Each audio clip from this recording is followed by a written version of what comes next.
Listo, ya entonces iniciamos. El día de ayer se envió el correo que tenemos nosotros.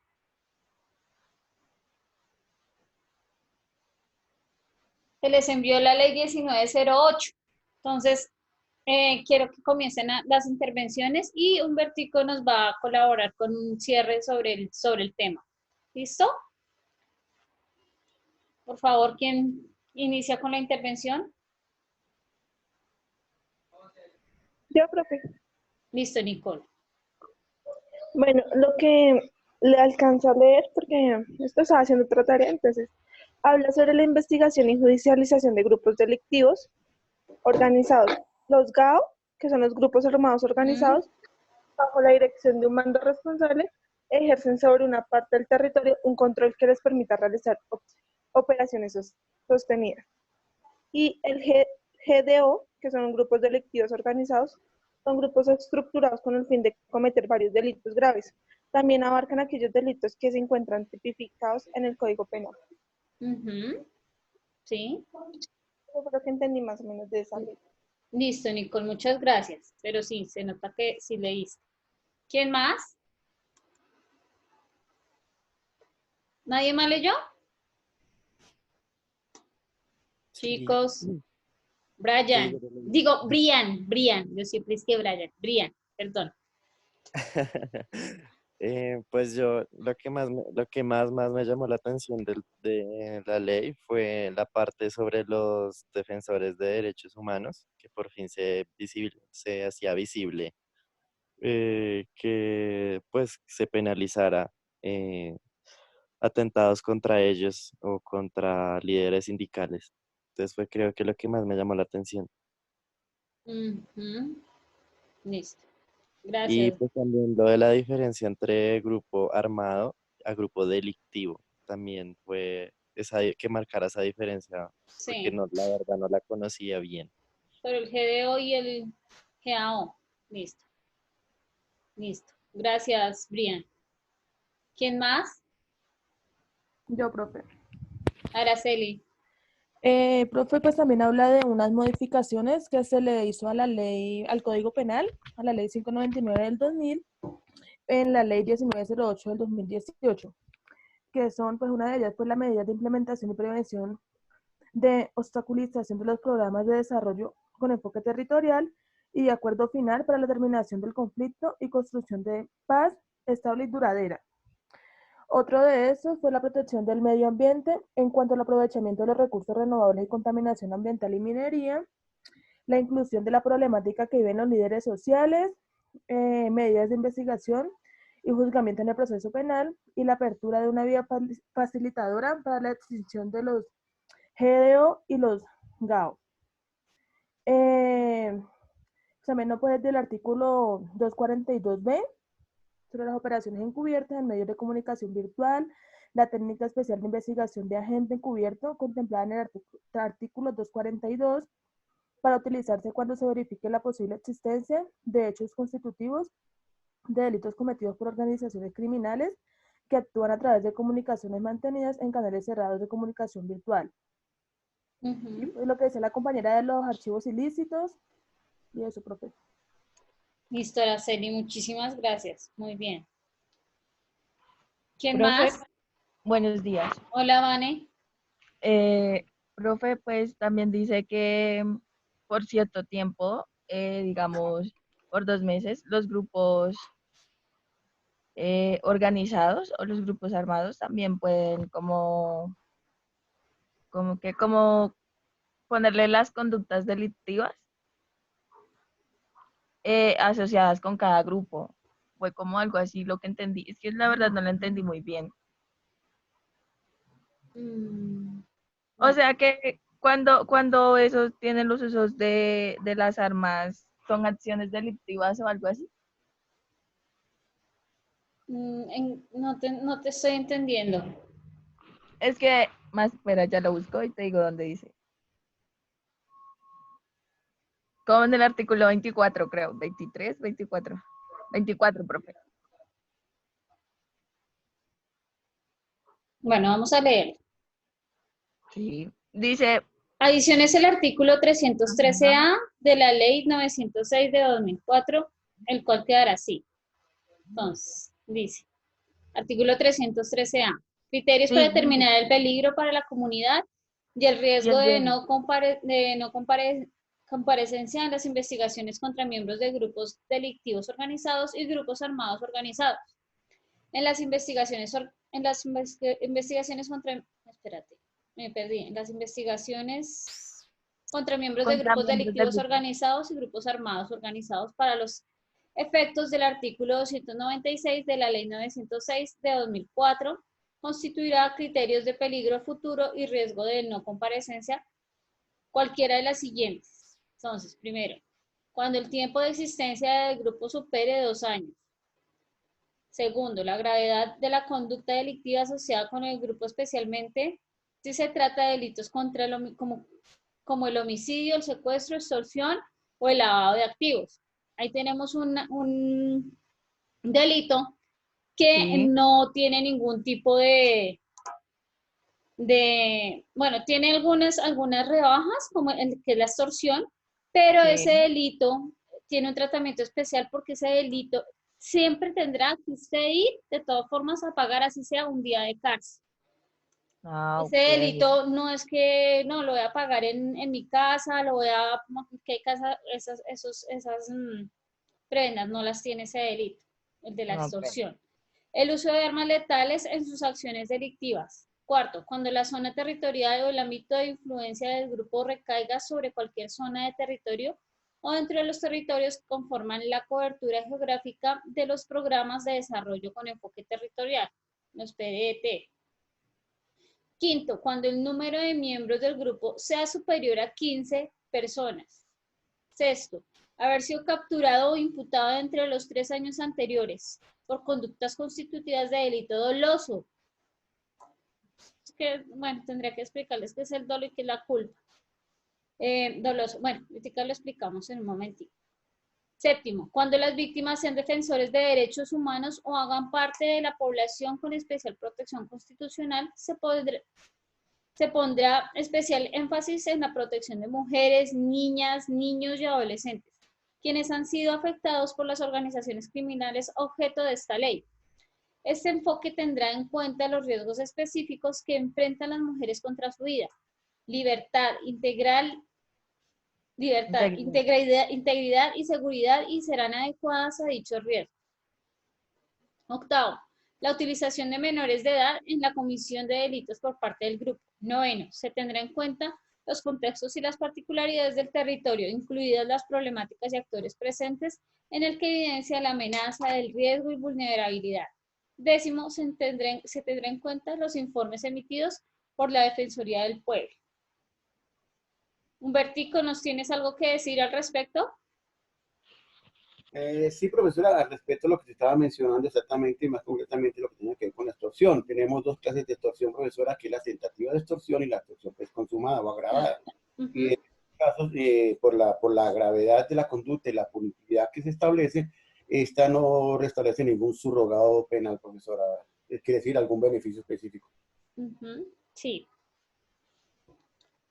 Exacto, sí, ya te quedó claro quién fue la que llegó y estaba hablando, era Vane, ¿cierto? Sí, profe, ya. Listo. Entonces, de eso es que trata ese artículo. Vale, profe, gracias. Seguimos con, ¿quién más? Vanessa Gil. Profe, pues hablaban sobre la investigación y la judicialización entre los grupos delictivos, organizaciones o grupos armados. También decían que permitían, pues, que los grupos armados ejercían actividades militares dentro, pues, del entrenamiento o algo así. Calificaban o tenían tres cosas para generar que ellos eran grupos armados, que era la violencia armada que use, la capacidad de nivel que puede, o sea, la capacidad que pueda ejercer de violencia, eh, y que algunos miembros podían ejercer cierta violencia diferente a los demás.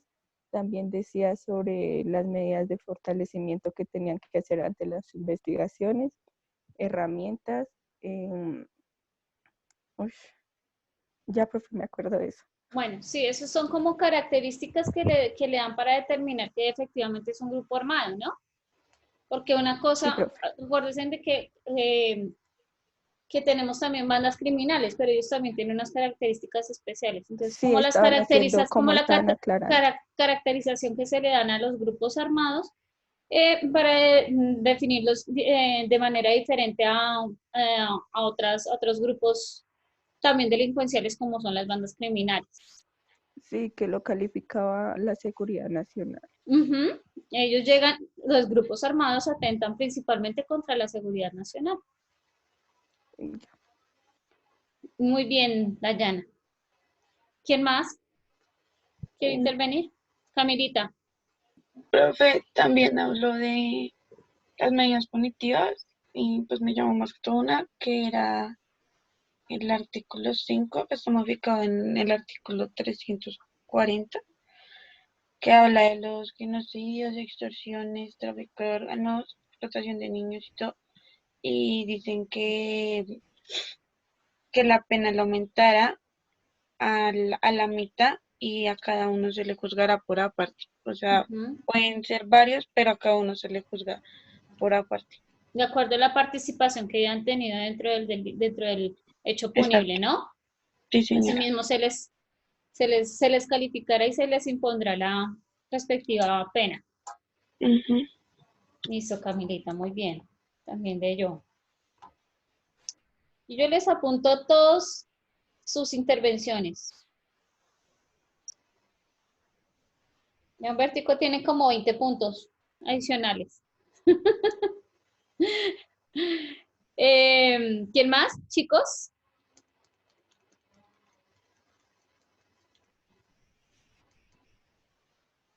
Chicos, ¿se durmieron? Va a tocar que activen las cámaras para que los vean así despelucados. A los que no se han arreglado. ¿Quién? Daniel Cruz. Ah, listo, Danielito, cuéntanos.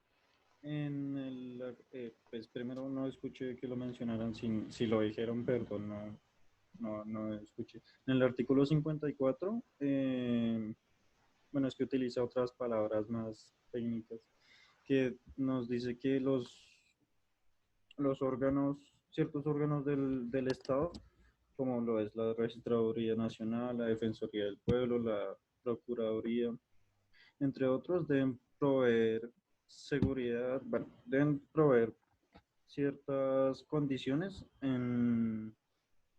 cuando, perdón, cuando se está juzgando, se está llevando a cabo estos actos delictivos o grupos armados. Entonces, estas organizaciones deben dar disponibilidad a defensores del pueblo, dar seguridad a funcionarios públicos e integrantes de estos grupos armados cuando estos están siendo procesados. En sus reuniones también deben estar seguros.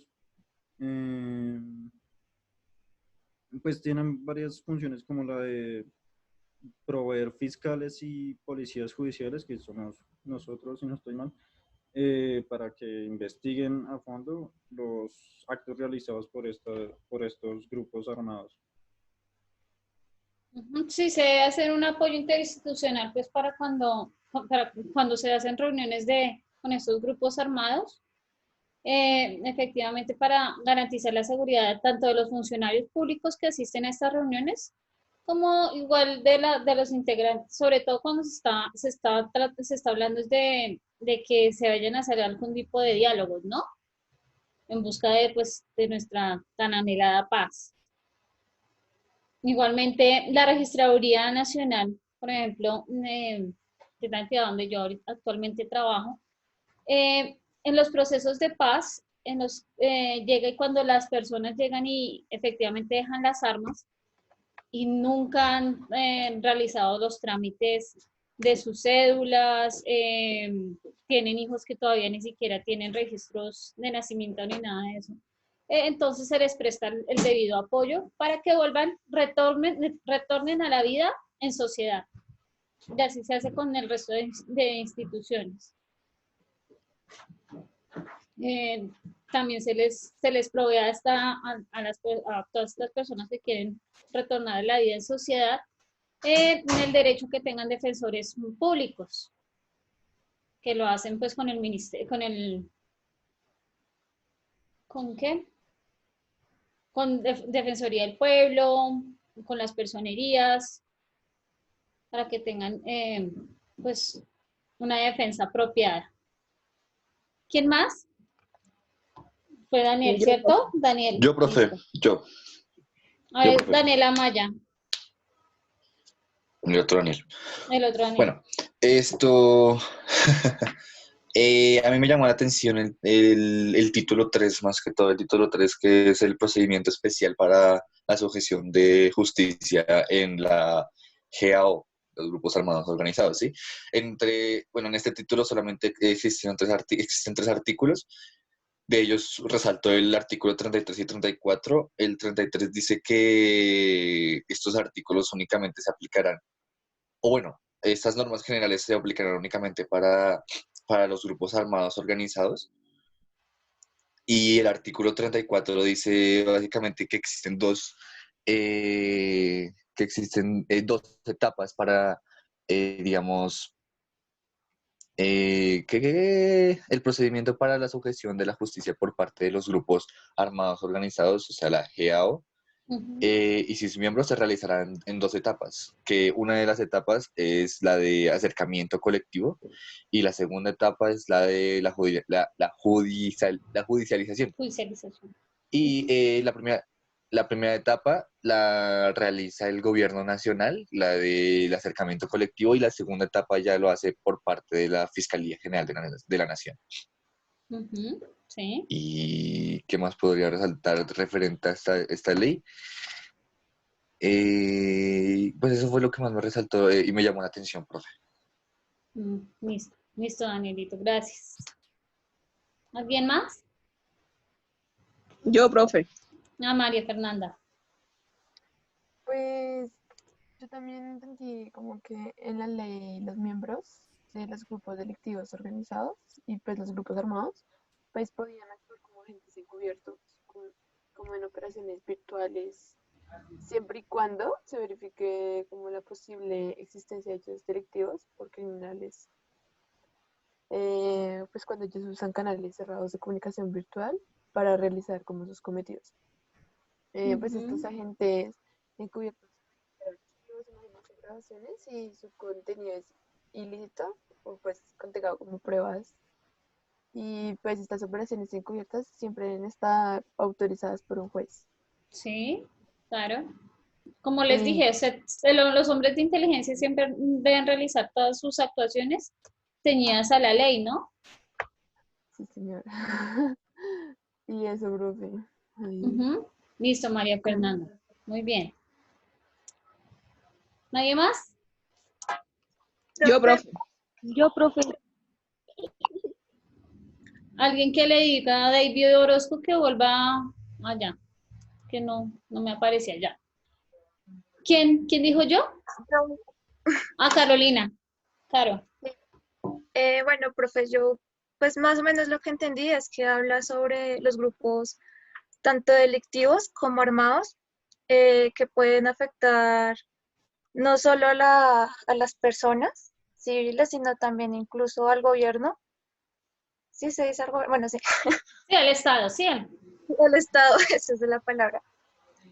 Con respecto tanto con el narcotráfico, extorsión, secuestros, y también habla sobre la reunión de los miembros de los grupos armados cuando van a hacer reuniones con fines de sujeción en la justicia, que ahí habla sobre la desmovilización de los menores de edad, que también habla sobre la entrega de bienes que fueron, que reunieron mientras estuvieron en sus actos ilícitos. También la entrega como de cultivos, la entrega de armas, también habla que las reuniones no pueden ser en zona urbana, ni tampoco fronteriza, ni en zonas donde hayan cultivos ilícitos. Eso más o menos así. Sí. Lo que se me fue más lo que iba a decir. Me puse nerviosa, profe. Ay, Caro. No, aquí vamos a perder el miedo. Estos chicos. Y eso que estamos lejos. ¿Cómo sería si estuviéramos en el salón de clases? Bueno, profe, eso fue más o menos así lo que entendí de esa ley, que habla más que todo sobre esos grupos que pueden afectar. Listo, Caro. Gracias. ¿Quién más?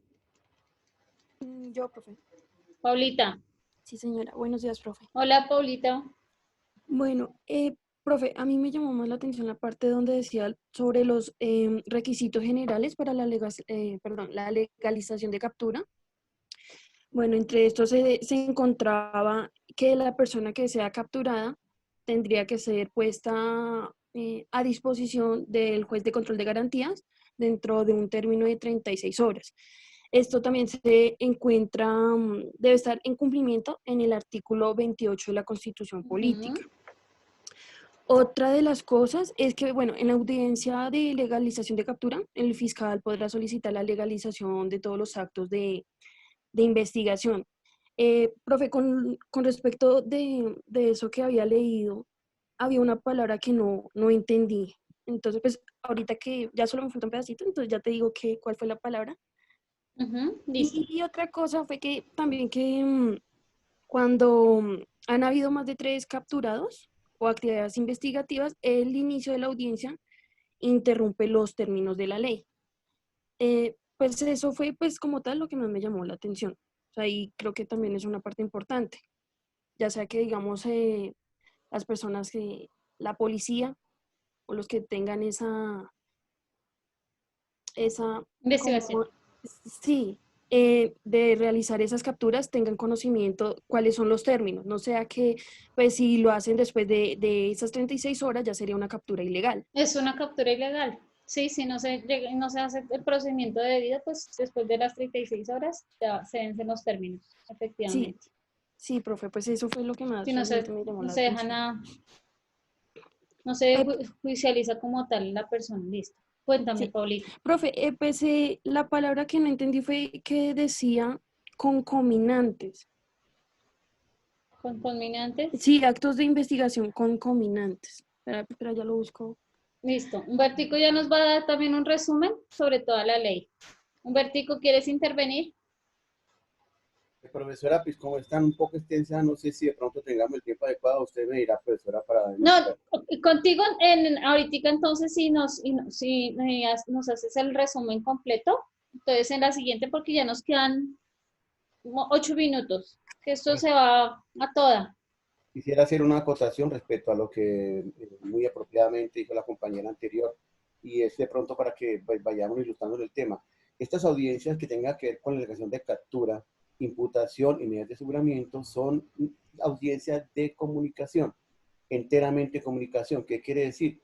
Que se le comunica a la persona imputada los hechos y circunstancias por el cual está siendo capturada, de la misma y demás. Entonces, para que se entienda de que aquí es donde solamente es de comunicación estas audiencias. Pues, muchas gracias. Sí, listo. Con respecto a ¿quién fue la que me habló ahorita? ¿Fue María Fernanda? Rodríguez. Paulita. Cuando utilizamos el término concomitante, es que va acompañado de otra conducta. ¿Listo? Listo, profe. Gracias, profe. Bueno. ¿Nadie más? Listo, Paulita. Muy bien tu intervención, también leíste la ley. ¿Quién más, chicos?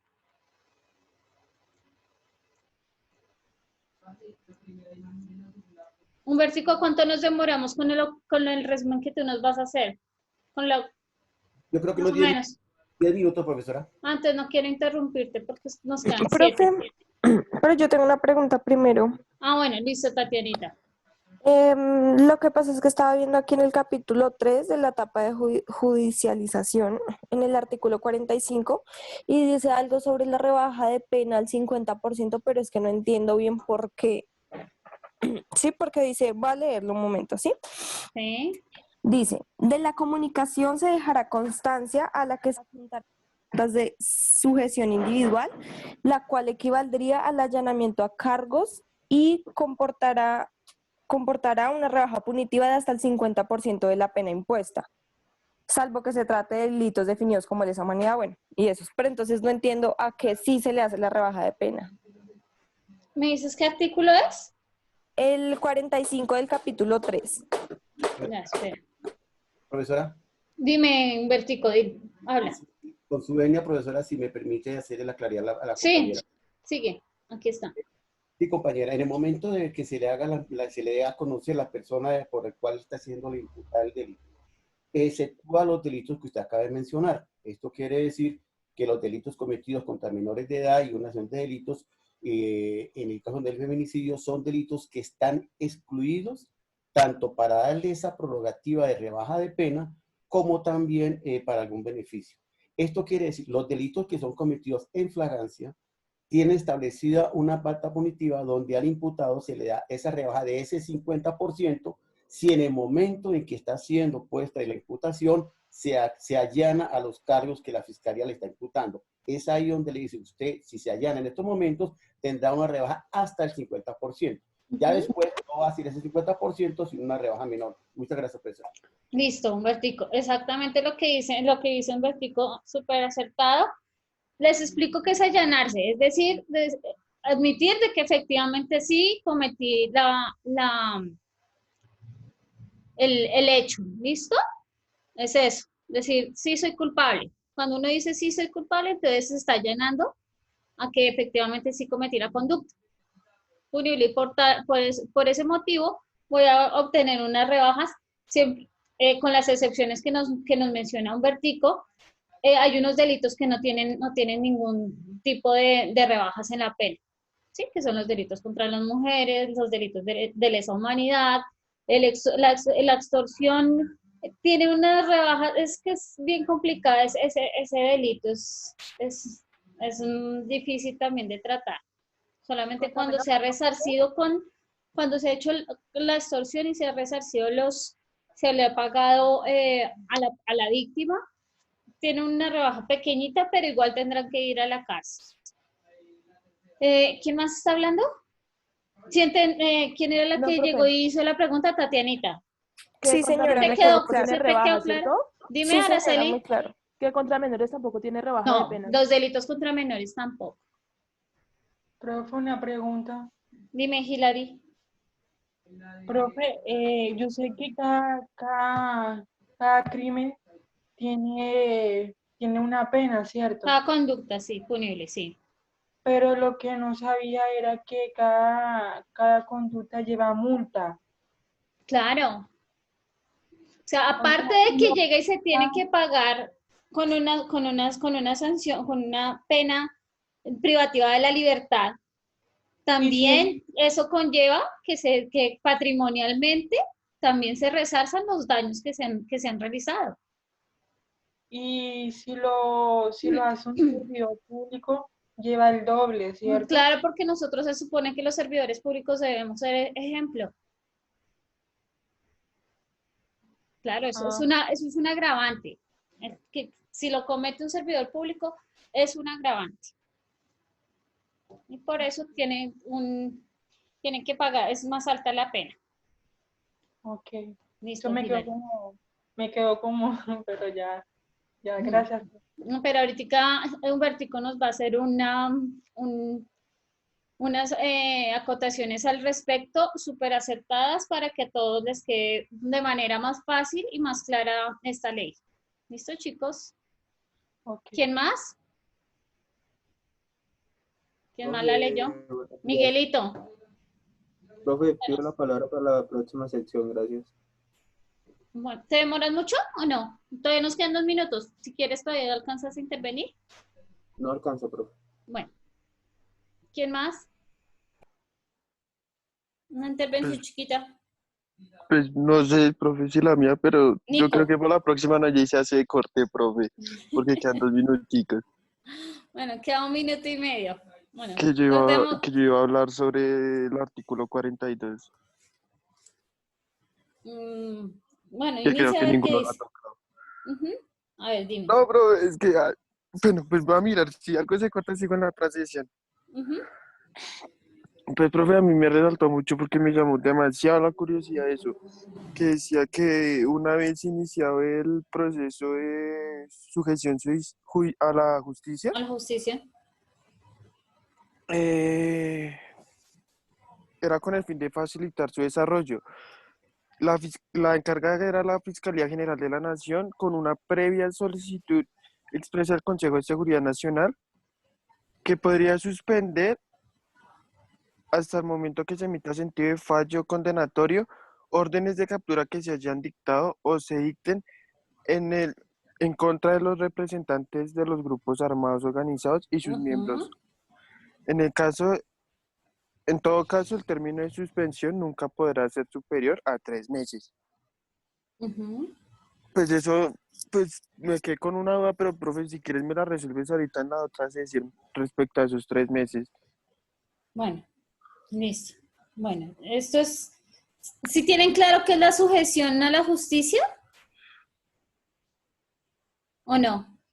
Creo que no. Pues estoy como en un vaivén porque estoy medio confundido con ese artículo y también con el término sujeción.